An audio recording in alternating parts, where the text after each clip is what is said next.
Hey, good afternoon to you. Happy Tuesday. It is lunch with Claibs and Joe here on claibsonline.com, powered by Ameren, Illinois, driven by Munganass St. Louis Acura. I'm Joe Roderick. He is Mike Claiborne down in Jupiter, Florida. Claibs, how's the weather down there? Well, the weather is supposed to be like 74 degrees today. It was a little chilly this morning, but as the sun comes up, it gets warm quick. So I think 74 is going to be the high, but it's supposed to be like low 80s. I think 83 on Thursday and through the weekend. So good Florida weather, breezy at this time of the year, but that comes with the territory. You make that drive. When did you leave? You leave Sunday? I left in the official vehicle for Claibs Online, a nice 2023 Highlander, courtesy of Munganass of Alton, Munganass Burkhardt of Alton. And I have to tell you, that is one sweet vehicle. Spacious, got every bell and whistle you could ever imagine, very good on gas, and it handles extremely well. It's a very comfortable vehicle, whether you're driving to Florida or whether you've got the kids or whatever, and it's very stylish, by the way. So if you're thinking about a car, you might want to start with Munganass because, first of all, they are starting to get more cars in. And I know we dealt with this supply chain thing for a few months now, but they're starting to get more cars in. So they're going to be able to give you better deals because they're going to have more variety. They're still looking for used cars. And if you haven't heard, used cars, their value is starting to drop a little bit. So if you're looking to make a deal, you might want to think about making one now, because between the new cars that are going to come on board and the pre-owned cars that Munganass Burkhardt has, there's going to be a better selection than you're going to find anywhere in St. Louis and certainly Alton, Illinois. Did you make that drive, 1 day, 2 days? No, I made it in 2. Okay. I got on the other side of Atlanta, stayed over in Macon just long enough to get a few winks, and got back up on the road and was here by, I guess it was like 11:30 yesterday. Took a while to unpack and went and got some provisions and sat back and watched some pretty good football last night, if you were a Cowboy fan. I know I've heard of people that have made that Jupiter to St. Louis trip in 1 day. Oh, I've done it before. I've done it. Yeah, I did. I went Jacksonville. I was up in Jacksonville last year when I did Jacksonville to St. Louis in 1 day. So that's a few extra hours added on there. No, you can do it. I remember when the pandemic ended, I drove straight back. 1 year spring training ended, drove straight back. I've done it the other way too. The key in making that drive is now you have a traffic problem in Nashville. Mm-hmm. We know about the one in Atlanta. And then after that, it's pretty smooth sailing. As I mentioned, with the official vehicle for Claibs Online, that nice Highlander from Munganass Burkhardt Toyota, it makes the ride even better. Claibs, we had a pretty big announcement yesterday for Claibs Online. I would say in the 3 years that we have been working together on this site, I would say it's the biggest announcement that we have made in website history. Well, yes, we officially announced that Rick Hummel, the commish as everyone calls him, 50 plus years at St. Louis Post-Dispatch, is now part of our team, where he'll be doing a podcast weekly. He'll also write a column every week. And you can still follow the commission. We're going to set him up with a Twitter handle as well, and make sure he's already on Twitter. He's already. Oh, I thought he was okay. Good. All right. Well, we'll latch on to that then, because I thought about it the other day. Well, commish just started getting into.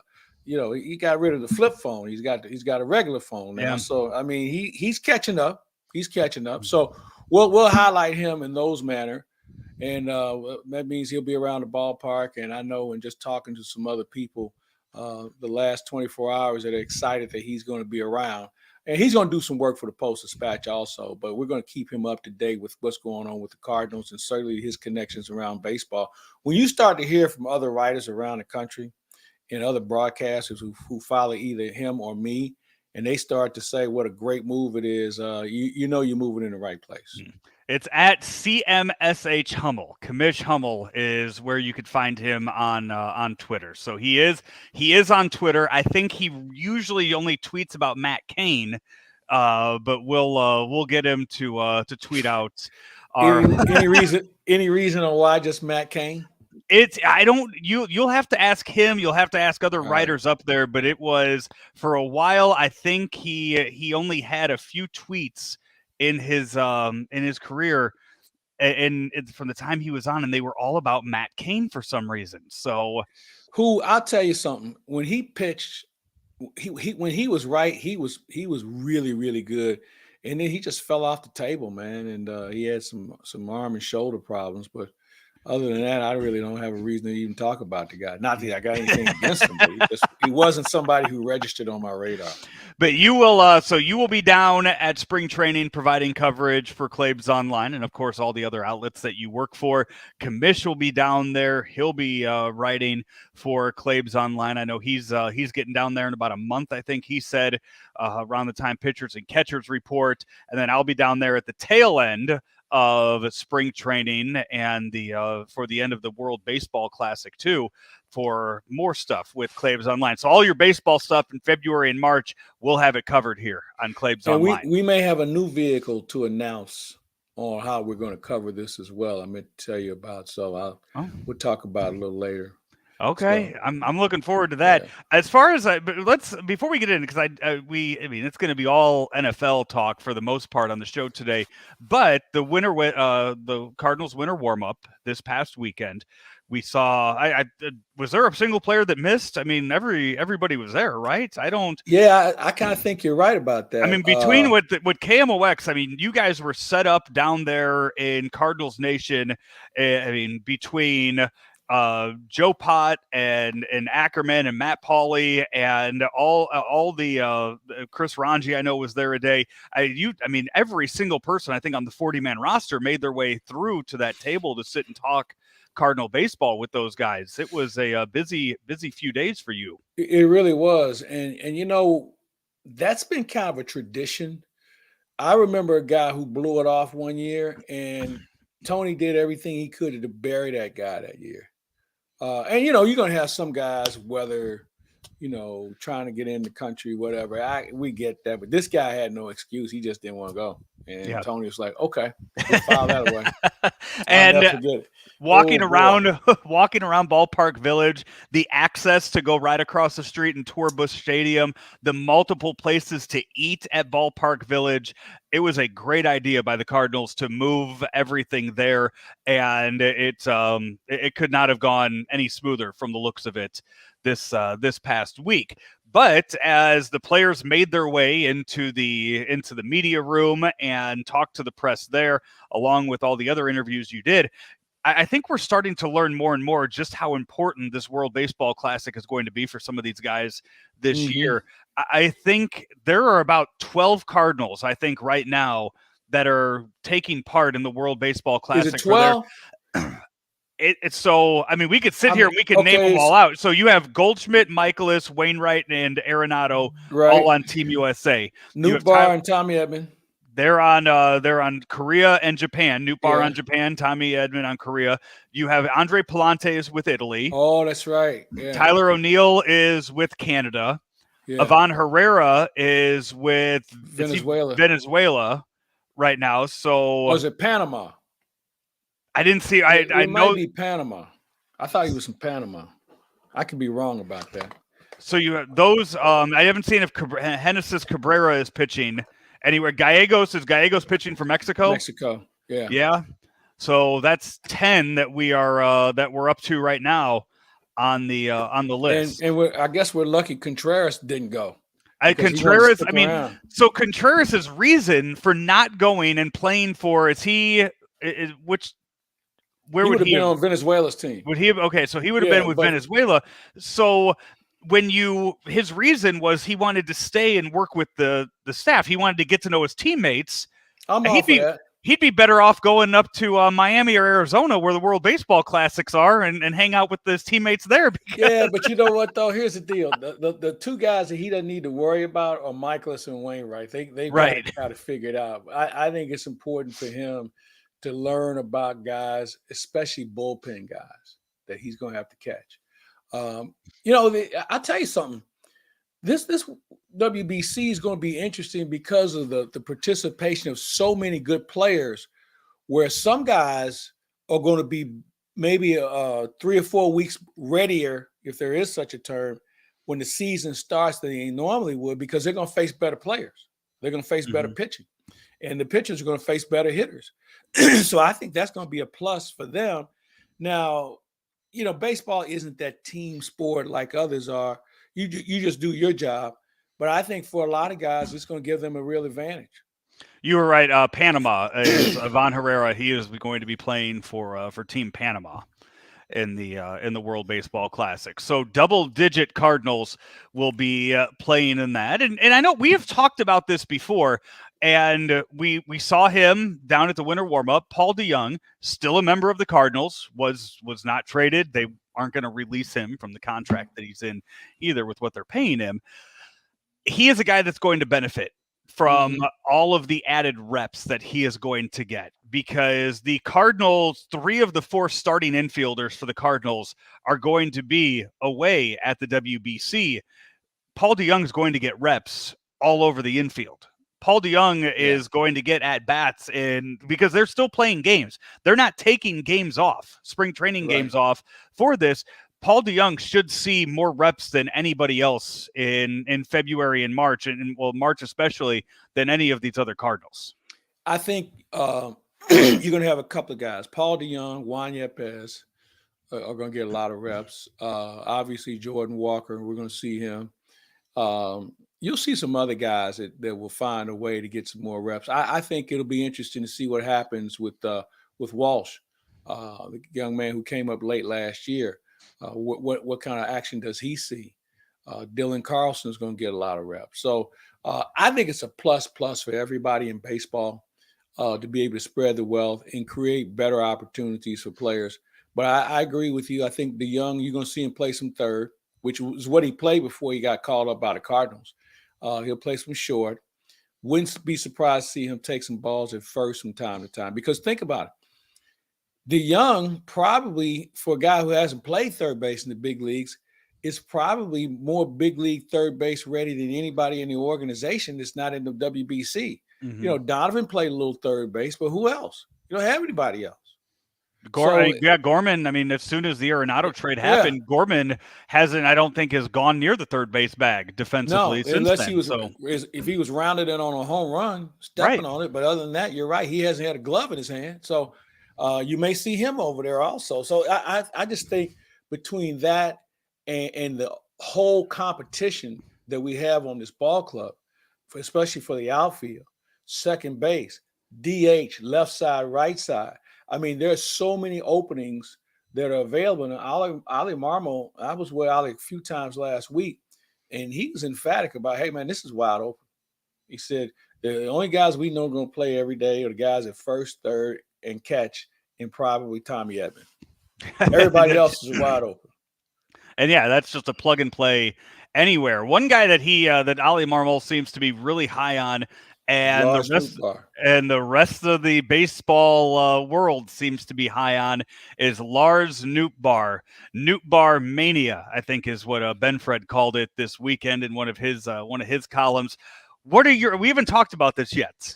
What are your thoughts on the hype that is surrounding Lars Nootbaar going into this season? Well, it's a good question, because I think that, the whole new thing kind of got things started. He's got an incredible personality where, he's in the room. Very humble, though, in his own way by listening to the veterans, but a very hard guy not to like. I mean, he's a guy that everybody gets along with. And, let's face it, man, he played well defensively this year. I think he had 3, if not 4 assists from the outfield. Played a good solid right field and could play center field, had a few key hits, and I think he had a little bit more confidence with his hitting. And I talked to him last week about Brandon Allen, the new assistant hitting coach, that he knew since Springfield, and he said when he and BA would work together, he kind of had it figured out. So I'm thinking that between what BA is doing with Nootbaar and what they're going to try and do with Paul DeJong, that's going to open up some doors. But I know Ali loves the guy. He loves his energy. He loves his work ethic. And just talking to Lars, all he's been doing is just working on his whole game this winter between raindrops, because it's rained so much out in California. And he'll be the first person of Japanese descent born in the U.S. that's going to play on that Japanese team. Ironically, to show you what a small world it is, Lars Nootbaar and a girl I used to date went to high school together. And I put them both back together. They both reconnect. I mean, they as friends. I'm not trying to start anything here, but they connected. And because she was like, I went to school with a Nootbaar, and from the same area. One thing led to another. Yeah, so they've kind of reconnected, high school friends, and so that just shows you what a small world it is. I'm just gonna say this and move on. Lars Nootbaar's 25 years old. One of the as you mentioned how likable he is. But that's one thing I noticed that back in 2021 when the Cardinals won the division and made the postseason, when they were celebrating on the field, Lars Nootbaar was having the time of his life. Yes, and that's what he is. All of the teammates just seem to absolutely love watching Lars Nootbaar have the time of his life. And then when you see the videos of him working with some of the other, working with Nolan Arenado in the offseason and just kind of taking all this in as a sponge, man, I hope that maybe he learns a little something from Shohei Ohtani or one of those Japanese players when he's playing with them in the World Baseball Classic. Because just any little extra, stuff that he could learn as he goes along is just going to make him that much better of a player. Yeah, no, I agree with you. It was about a dozen of us, myself and some players. We met up at a local place at Friday night. And the energy when Lars hit the door, where everybody was glad to see him, and and Arenado was like his biggest fan, but he just has that it factor. Now it doesn't hurt that he can play. He's a good player. Went to USC. Last check they turned out some pretty good players there. So he's a guy that really has a chance to do some things, especially excuse me, without the shift, with him being a dead pull hitter. He could do some damage this year. The one thing the Cardinals did not do this offseason was add to the pitching. They didn't add the left-handed bat that we thought. The DeWitts and Mo all spoke about it this past weekend at the winter warm-up. There seemed to be just a little disappointment, I think, out of Mo for things that he wasn't able to get done. I think that he was happy with the acquisition of Contreras and still being able to put a very good team on the field, a division-winning team on the field. You get that sense that he's not finished and that there are things that he really still wants to do to make this team a lot better. I would agree. I think when you look back on who was available, the guy who I was liking was Trey Turner, okay? But I understood we had a shortstop. We could have moved him to second where he won a Gold Glove. But that being said, when you look at the other free agents that were out there, I'm not sure what guy you were looking for. Would it have been a Michael Brantley? Maybe. He's a professional hitter from the left side, can DH for you. But then that moves Nolan Gorman back.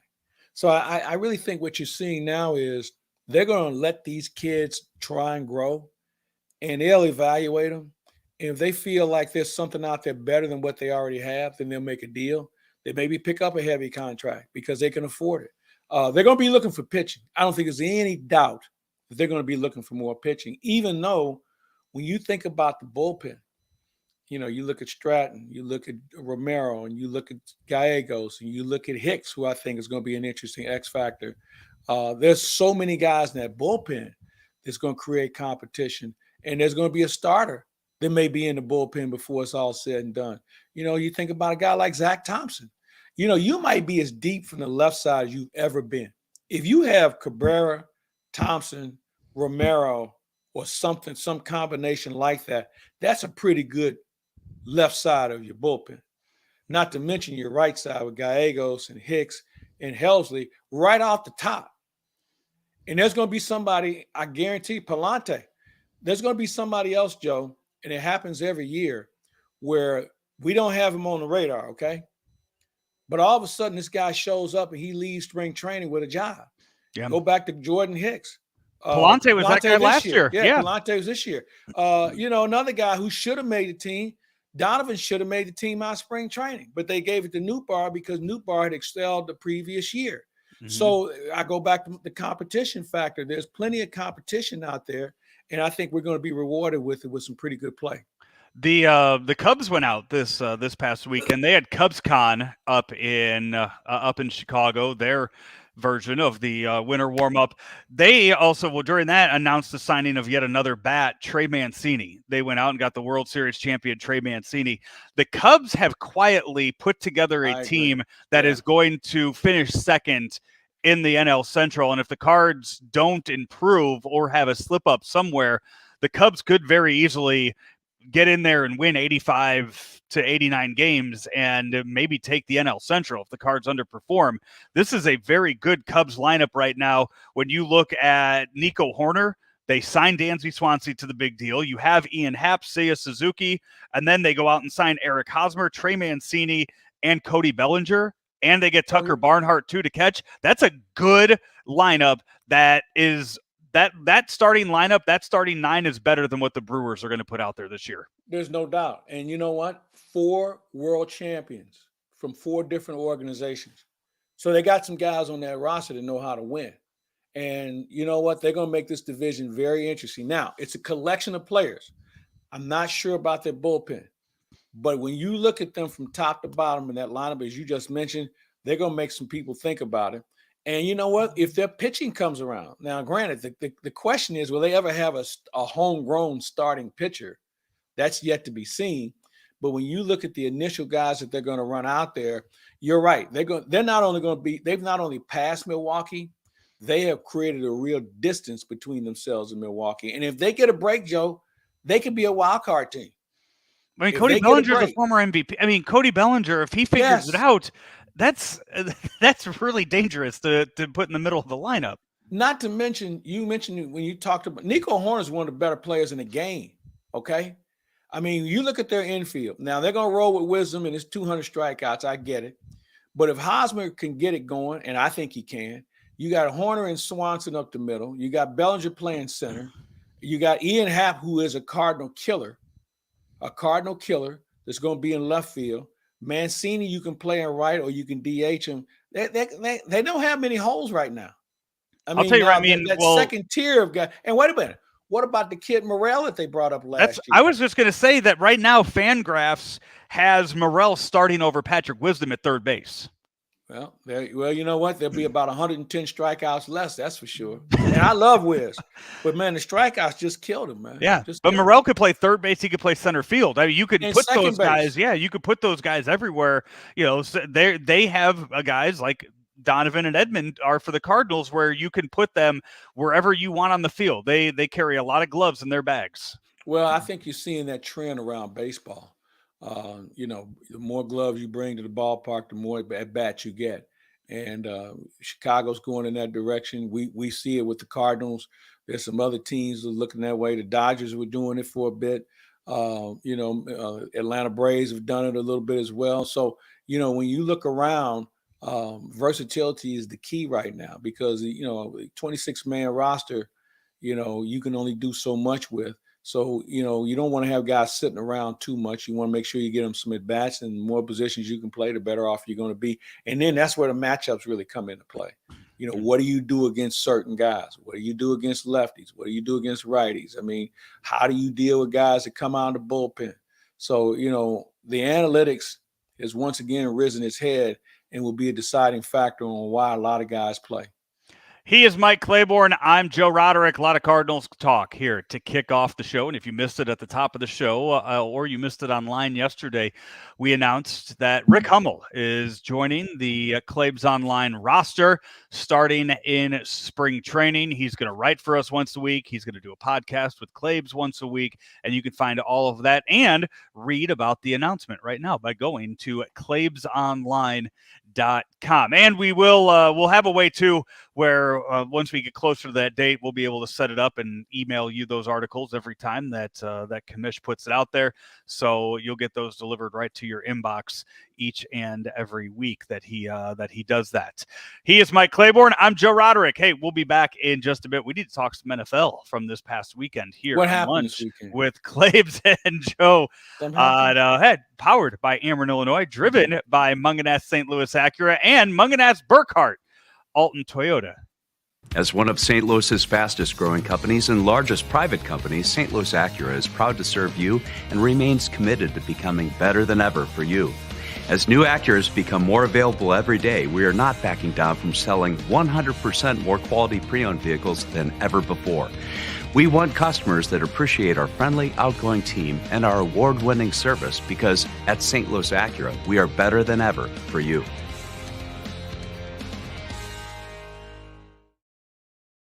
Joe Roderick, Mike Claiborne here with you. It's Lunch with Claibs and Joe, powered by Ameren, Illinois, driven by Munganess St. Louis Acura.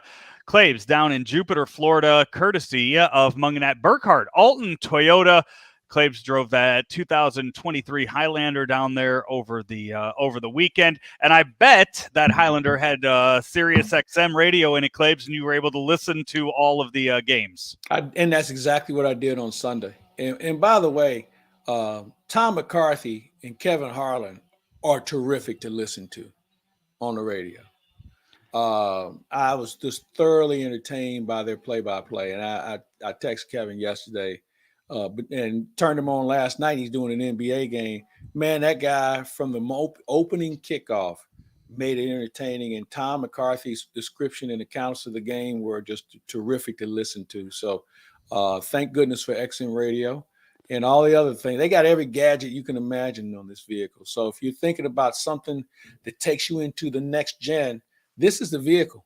This Highlander has everything you could imagine, plenty of space, good on mileage, and has every bell and whistle you can imagine. So go by or go online and check them out at Munganess Burkhart Toyota of Alton. Did you happen to listen? I can't remember which game he called. It might have been the first game. Ross Tucker on the call. I think he was on the Bills-Dolphins game. I really enjoyed listening to him call the game too. Just he's an Ivy Leaguer. Tom McCarthy. Yeah, Ivy Leaguer. Yeah. He went to Princeton, and he sounds like it. Yeah, he sits there and he explains to you. I felt like you could be watching the game the way he was explaining the way everything was happening. Yeah, he you know what? Here's what I appreciated about him. He kept it simple. One of the mistakes I think some analysts make is they want to give you terminology as if you were in the huddle, as if you were in training camp, if you were in squad meetings and you know what the terminology is. Hey, just keep it simple. There's certain terms that we all know what they are, but when you start to try and talk like you're in the huddle, I remember we had a guy in St. Louis that I asked him one time, I said, hey, let me ask you a question. I said, how many people do you think that listen to you play in the NFL? He said, less than 1%. And I said, why do you talk to the 99% like they were all in the huddle? And I don't think he understood what I meant, because he was always about cute terms and terminology that most people wouldn't understand what it meant. Now, you could probably figure it out at some point, but I think Ross Tucker did a nice job, and Mike Golick did the game with Kevin Harlan the other night, and I thought he was pretty solid also. I missed. No, I'm sorry. No, it wasn't Golick. It was Mike Mayock. Okay. Mike Mayock, who wants to remind you that he was a pretty smart guy. He was so smart, he ruined the Raiders. He was a smart guy on the NFL Network for years. Yeah. The Raider thing didn't go as well as they thought it would with he Mike Mayock and John Gruden. They single-handedly set that organization back 5 years. Ross Tucker, one of those guys I always seem to have on Radio Row when I'm at the Super Bowl in 2 weeks from now. Be back there. Claibs Online will be on Radio Row. My 11th year doing that, Claibs, down in Phoenix, Arizona. So all kinds of interviews and coverage down from the game there. That all starts on February 5th. February 6th, I believe. That's the Monday. Yeah, February 6th is when I will be when I'll be starting all of the stuff there that week. More coverage of what you can find on Claibs Online over the next few weeks. And then the audio for that too. Claibs, I just started this past weekend doing a little work over on 590 The Fan. So we're back on with them too. Well, you need to enlighten our listeners and viewers about our partnership with 590 The Fan. Claibs Online producing a few different programs that are going to run on 590 on the weekends the next few weeks. NFL Sunday Kickoff every Sunday at 10 a.m. before the games on recapping the games on Saturday, previewing the games on Sunday. We will do that the next few weeks, and then all kinds of audio, I guess a best of, if you will, from Radio Row will air Super Bowl Sunday on 590 The Fan. And then John Marisek and I bringing back a pro wrestling talk to St. Louis, Pro Wrestling Talk STL, every single Saturday from 10 to 11, Claibs. So you all couldn't borrow or use the term stranglehold from Brian Stull, huh? You know what? When John and I sat down and were talking names, I said, do we come back and call it the stranglehold with Stully's permission? And Marisek said he would never ask Stully that. That is Stully's to have. Well, I would have used headlock. Yeah, he would not. Marisek is very good friends with Brian Stull. Yeah, I love Brian. He's doing a phenomenal job. They coach youth basketball together these days. That's and he said he wouldn't even have brought it up to Stully. Well, he could have contributed to it. He's got football on his hands. We'll get Stully on at some point. The headlock. We went back. So then John, I tasked Marisek with doing this, with finding a name for it. There are so many wrestling podcasts out there. Some that haven't put out episodes in 3 years. Other ones that are still going strong today. And I said, you come up with a name. I said, you go on Spotify and look if it's already been used. And he came back a few days later and he said, I can't do it. Everything's been taken. So I said, fine, something St. Louis related. And that's where we came up with that. So the headlock's already been taken, huh? It's somewhere, on Spotify. Yeah, Headlock, the podcast has already been taken. Well, that's all I got.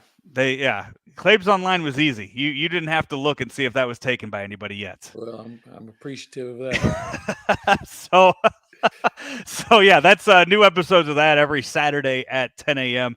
An hour of pro wrestling talk here in St. Louis.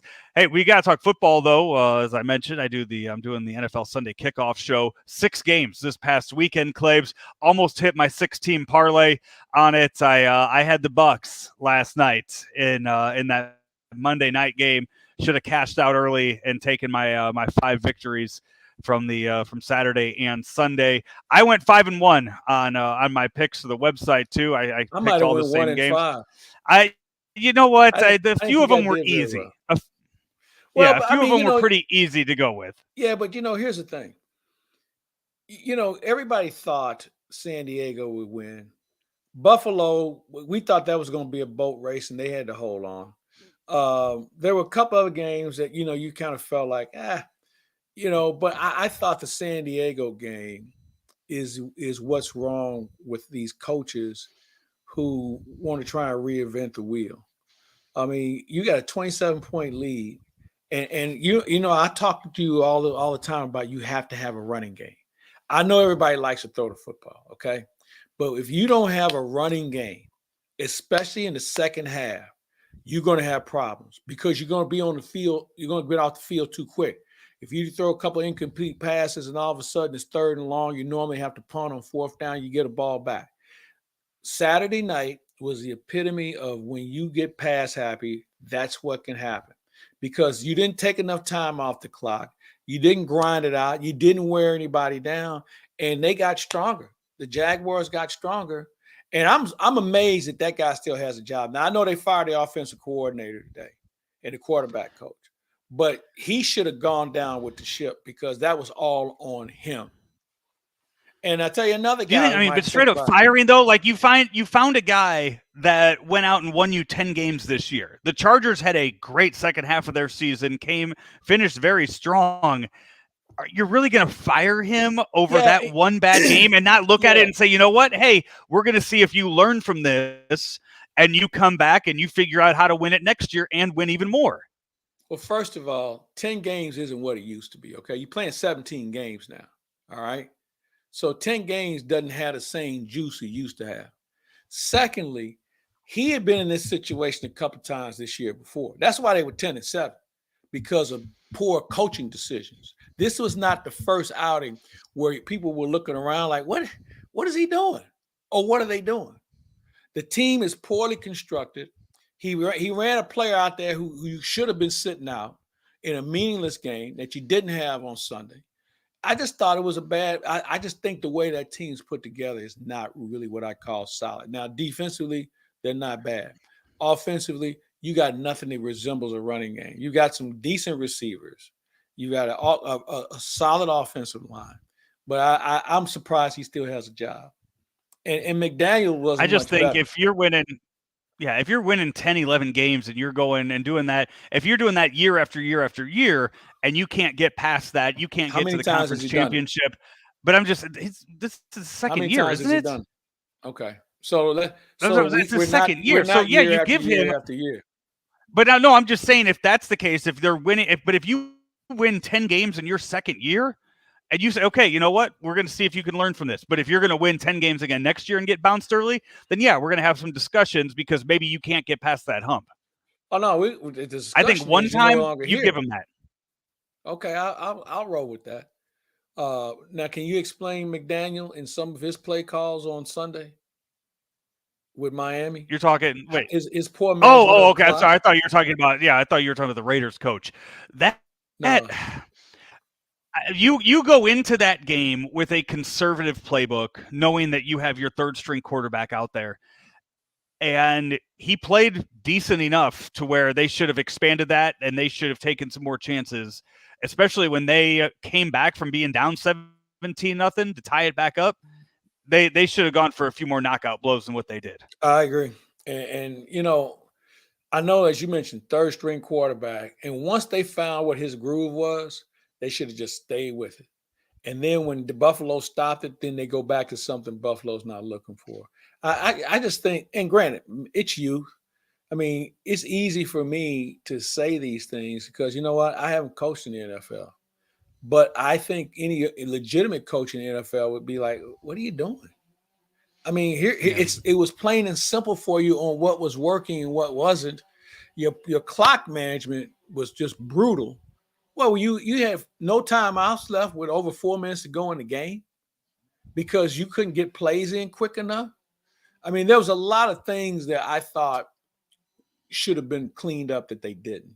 So, you know what? We'll attribute to growing pains. He had some injuries along the way. But overall, it was entertaining to watch. I didn't think there was a clunker of any of the games we saw. Even the Cincinnati Baltimore game, even with the return of the fumble, there was still a lot of good plays made in that game. So, just when you think you have the NFL figured out, you have a weekend like this, which is why I told you earlier, Wild Card Weekend is the best weekend in the NFL, period. So the one that you could, I guess, say might have been a clunker, 49ers and Seahawks, that game was over with plenty of time. I mean, there was an hour to go before the next game when it was 38-14 in that one. You knew it was done. So that game, that was the first game on Saturday. Cowboys beat the Buccaneers last night, Monday Night Football. And now they play each other next weekend.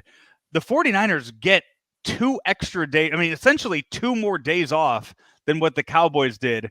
And now the Cowboys have to go from Florida back to Dallas up to San Francisco. Man, they caught a bad break with the scheduling there. Yeah, perhaps they did. That's one less day you had to recover because they're going to take the day off anyway. So it doesn't make a difference. They weren't going to go to work until tomorrow. So it'll be a same routine. But, man, the first thing I thought about was the good old days of the 49ers and Cowboys when you had Jerry Rice and Roger Craig and that bunch going up against Dallas, who was stacked with Troy Aikman and Emmett, Leon Lett, and those Michael two Irvin. teams were the cream of the crop of the league. And I always said this, and I'll say it to this day. You give me either one of those teams from that era, Give me that Rams team that won the Super Bowl and the Baltimore Ravens team when they won their Super Bowl, and I'll take on any Super Bowl champion beyond 2002. Well, and that Patriot team, I take on any other Super Bowl champion beyond that. You can have those Ravens with Trent Dilfer as their quarterback. You can have but that. their defense was yeah, it was. Yeah, it was. You know, and they won more with that defense. You know, see, I'll give you a good example. That defense was as good as the Chicago Bears defense of '85, and they never won again. They never got to another Super Bowl. The Bears didn't. This team, because I think they were obviously better coached. I think Dick is the most overrated coach ever coached in the NFL. But point being, their defense made them relevant in a salary cap era. Think about that. That's why Buddy Ryan got carried off with Mike Ditka in that game. Yeah, you know that they knew. They all knew. They all knew who was really running that show. And you know, so anyway, that's what I'm looking forward to because they can both score. So it'll be interesting to see. I think there's going to be some really good matchups up front. If Tyron Smith and the other rookie kid, if they're both healthy, Bosa might have a problem this weekend. You know, this game's going to be decided up front. All right. I don't care about the receivers. You know, both of them have good running backs. This game will be decided up front from tackle to tackle. And they both have very good tight ends right now that you can throw to. So this will be the game of the weekend.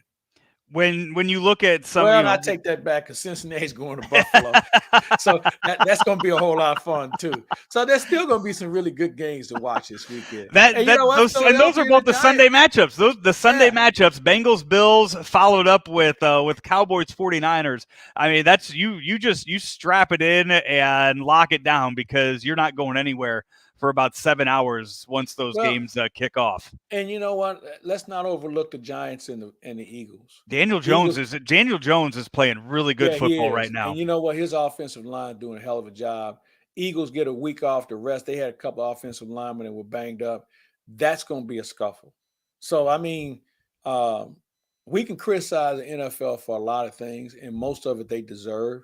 But, man, when it comes to playing big games at big times of the year, they have not disappointed any of us this year. So are we both just not giving the Jaguars any chance at all over the Chiefs? No, they don't have enough, period. They come in now riding a 7-game winning streak. Good for them. Now, I'm not telling you that the Chiefs are turning it into a boat race. I just don't think the Jaguars have enough to contend with the Chiefs for 4 quarters. Because you know why? I don't know how the Jaguars keep Mahomes off the field unless they start quick striking them.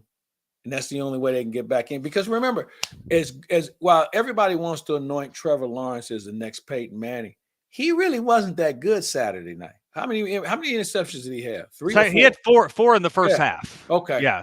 So he was bad in the first half, okay in the second half. It's a growing element as well. So, you know, but I don't think that Jacksonville will have enough to slow Kansas City down because, you know, Kansas City can score in multiple ways. They got so many guys playing well right now, and they could have used the week off too. Yeah. So, you know, it's going to be listen, all these games are going to be entertaining for sure. There's a reason Jacksonville and Kansas City is that first game. There's a reason they're the first game on the schedule for the weekend. I don't think many people are expecting much of an entertaining game out of that. But this weekend, you're going to get a lot of coaches, a lot of assistant coaches, a lot of coordinators interviewing for some of these head coaching jobs that are out there. Sean Payton has kind of given his list as to who he is going to go out and interview for. You've heard about some of the hot coordinators that are getting a chance at certain teams. Jim Harbaugh is a name that has been put out there over and over again. By Jim Harbaugh. Linked, though, to Indianapolis from his former time playing there. Linked also to the Denver Broncos, too. Let me ask you a question. Why? Yeah. Why? What is he doing? Okay, so he gets Michigan in the playoffs. He gets his ass handed to. I mean, what is the fascination with Jim Harbaugh? He's made it to a Super Bowl. Well, there have been some other guys that made it to Super Bowl that didn't get a chance to come back. So what makes Jim Harbaugh so special where we just got to have him? And I'm almost inclined to ask the same thing about Sean Payton. He's been there and he won once. Yeah. Yeah. So did Harbaugh. I mean, Yeah. So I don't understand this incredible fascination with this. Jim Caldwell was a pretty good coach with the Indianapolis Colts. He He was a didn't good get coach the with third he was chance. a good coach with the Lions. He Yeah, took and the Lions to the playoffs and won as many games as Dan Campbell has when he got fired. So I don't get this whole fascination, but I'll tell you this though, in fairness, I don't get this fascination with these offensive coordinators that get hired because they're lucky enough to be dialing up plays for a really good quarterback. We have some guys. These bad teams, though, are going to be drafting pretty high and potentially drafting young quarterbacks with the potential to make them good. I mean, that's where I think that's where a lot of this attractiveness comes from. So, who gets the Houston job? I mean, who wants the Houston job? Well, there's somebody that's going to get a good quarterback. The problem is you don't have anything else to work with. Right. Problem is the job security in Houston is shown. If you are a person of color, you have no chance to survive there. So, my question is their credibility level will certainly make people think twice. And you know what? You almost want to say, if you're a player, you almost want to say, man, don't draft me, man. I don't want to come there. It's been a while since somebody has said that. But, I mean, Houston is the prime example of, look, don't draft me. I don't want to be there. And I don't know if Bryce Young has got the balls to do it, but he'd be the guy. Look, man, I'm not going to go there and get my ass kicked for the rest of my career. I don't want to be David Carr, the other quarterback, Derek Carr's brother, David Carr. He got drafted there and got the poo beat out of him to the point where he's almost punch drunk. So in that situation, you almost want to just say, look, man, I would prefer you not draft me. And you know what? I'd come out in public, say, hey, look, I don't want to go there. Yeah. What are they going to do? Take him and then have a guy that's ready to get the hell out of there? If one of those two quarterbacks wants to say it, I guess who would it be? Bryce Young. If Bryce Young wants to come out and say, hey, don't draft me, all CJ Stroud has to do is step up and be like, you know what? I would absolutely love to go and play in Houston. I would love to make that my home. Because all he's going to do, he'll get drafted number 1. He'll get that number 1, or I guess number 2. The Bears have the number 1 pick. He'll get the money that's associated with that, more than what Bryce Young will get, and he'll endure himself to that community and be like, you know what? Hey, throw the endorsements at me. So I want to be here. So what happens if Bryce Young? I don't know what other team is looking for a quarterback. Indianapolis. So Bryce Young couldn't go to Indy and do the same thing. I mean, listen, they're both really good players. Mm-hmm. And, the difference is a couple of slots in the draft. But, if you're a good player and you playing for a good organization, you're going to get paid no matter where you go. Mm-hmm. And let's put it this way. The Colts are further along than the Houston Texans are. They should be, yes. So Bryce Young might have a better start to his career and get to the big payday sooner than CJ Stroud, if that's how this thing shakes out. Yeah. And of course, the Bears having the number 1 overall pick is going to throw a lot of that off because we don't know who's going to want to trade up for that. Somebody will. One of those teams might want to trade up for that. You make a good point. We're thinking Houston's going to get a good quarterback. Okay. We don't know who it's going to be. But somebody might trade up to say, you know what, we think enough of Bryce Young. We'll give you what you're looking for. Mm-hmm. The Bears could use a lot of different things. I think that they are the most intriguing team in the first few picks because of where they sit. They could trade down a couple of times and stack some players. So it'll be fun. We have time to figure that out, though. Claibs, before we get out of here today, I quickly want to talk about what the Blues did last night, making history as they won their 2,000th game in franchise history, becoming the 8th franchise to do so. You have the original 6, you have the Philadelphia Flyers, and then you have the St. Louis Blues. Well, I think it's a tribute to the Blues when you think about them being part of that expansion group and just them in Philadelphia, the only 2. When you think about Pittsburgh has won multiple Stanley Cups, You think about some other teams, the Kings have won multiple Stanley Cups, and yet the St. Louis Blues have more wins than they do. Says a lot. And oh, by the way, I went to the Blues Hall of Fame ceremony, the dinner they had on Friday night, and I could not have been more happy for the St. Louis Blues organization and Mike Caruso and everybody who put that whole program together. It was an incredible program from start to finish. When you look back, and the jackets were just so like rich. The lining of the lining on the inside of the jackets. Yes, I mean, it was so well thought out. It was one of the best moments we've had so far in 2023, and I want to tip my cap to the St. Louis Blues organization and how they did that. It was top shelf from top to bottom, and to honor the Glenn Halls and the Scotty Bowmans, who Scotty's 89, Glenn Hall, who couldn't make it, is 91, Gary Younger's 75. Brian Sutter's, he's in his mid 60s. Those guys were like the faces, and Red Berenson is in his 80s. So when you think about those guys being the original faces of this organization, it was a really graceful, tremendous night for hockey fans in St. Louis. It really was. And then the Blues, they win last night too. Blues are playing really good hockey too on the ice. Well, yeah. Yeah, Jake Neighbors got in a fight last night. I think he fought out of fear more than anything else. Some guys fight that way because Jake Neighbors can't fight. I mean, he's had multiple chances to fight before now. That's just not his game. And I get it. There's a lot of guys who don't fight anymore. But when it's all said and done, it was a good win. Ottawa, let's not confuse Ottawa with a cup contending team, okay? But you have to beat those teams, especially when you're at home. So it was a good win. They're off until Thursday. And they get Nashville, another team is trying to find their way. So the Blues have to make some hay doing this homestand and get themselves in a better position. Right now they sit at 47 points. 51 points gets them into the wild card. 52 points would have them top 3 in the Central Division. Claibs, when are you teeing it up for the first time down there in Florida? Probably not until next week. I'm going to hit some balls at some point this week. I'm going to go over to the fantasy camp this week and just kind of watch how things unfold over there. And I'm still trying to rehab a hip. So probably the end of next week. All right. We will talk to you soon as we will have updates from spring training.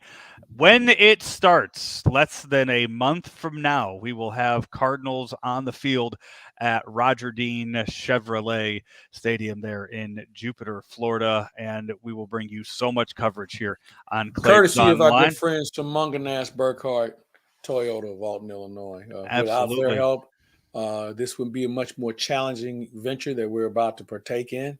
But we got some fun things that are going to be unfolding. And we invite everybody to just tune in with all the new programming that we're going to have and the coverage we're going to have. We'll have better coverage than anybody else here, that's for sure.